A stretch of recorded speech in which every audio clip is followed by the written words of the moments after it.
Chicken ಕಬಾಬ್. ಏನೇನು ಹಾಕಿದ್ಯಾ?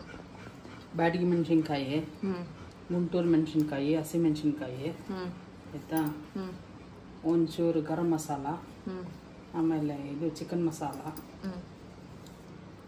Cornflour, salt, ನಿಂಬೆಹಣ್ಣಿನ juice, ಒಂದು ಮೊಟ್ಟೆ ಹಾಕ್ಬಿಟ್ಟು ಎಲ್ಲ ಕಲಸಿ ಒಂದು 1 ಅವರ್ ನೆನೆಸಿಟ್ಬಿಟ್ಟು ಫ್ರೈ ಮಾಡಿದ್ರೆ ಚಿಕನ್ ಕಬಾಬ್ ರೆಡಿ. ಚಿಕನ್ಗೆ ಅದು ಚಿಕನ್ ತೊಳೆದು ಹಾಕಬೇಕು. ಚಿಕನ್ಗೆ ಇವಾಗ ತೊಳ್ಕೊಂಡು ಈ ರುಬ್ಬಿರೋ ಎಲ್ಲ ಮಸಾಲೆ ಹಾಕಿ ಕಲಸಿಟ್ಟಿದ್ದೀನಿ ಚೆನ್ನಾಗಿ.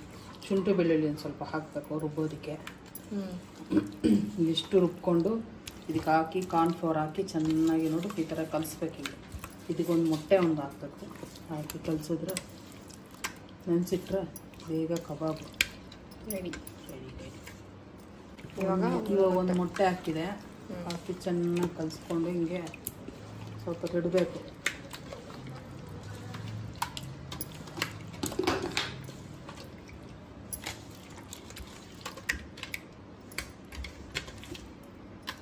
ಎಷ್ಟೊತ್ತು ಹಿಂಗೆ ಫ್ರಿಜ್ಜಲ್ಲಿ ಇಡಬೇಕಾ? ಹಂಗೆ ಇಟ್ಬೋದು? ಇಲ್ಲ, ಹಂಗೆ ಇಟ್ಟರೆ ಫ್ರಿಜ್ಜಲ್ಲಿ ಇಟ್ಟರು ಓಕೆನೆ, ಬಟ್ ಹಂಗೆ ಇಟ್ಟರು ಸಾಕು. ಹಾಫ್ ಆನ್ ಅವರ್ ಇಲ್ಲ 1 ಅವರ್ ಇಟ್ಟರೆ ಚೆನ್ನಾಗಿ ಊರಿಬಿಡುತ್ತೆ. ಊರಿದ್ಮೇಲೆ ಫ್ರೈ ಮಾಡ್ಕೊಂಡು ತಿನ್ನೋದು kebab ready.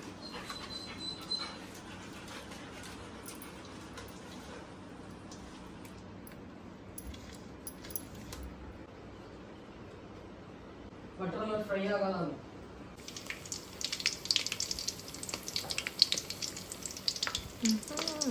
This is the whole stuff.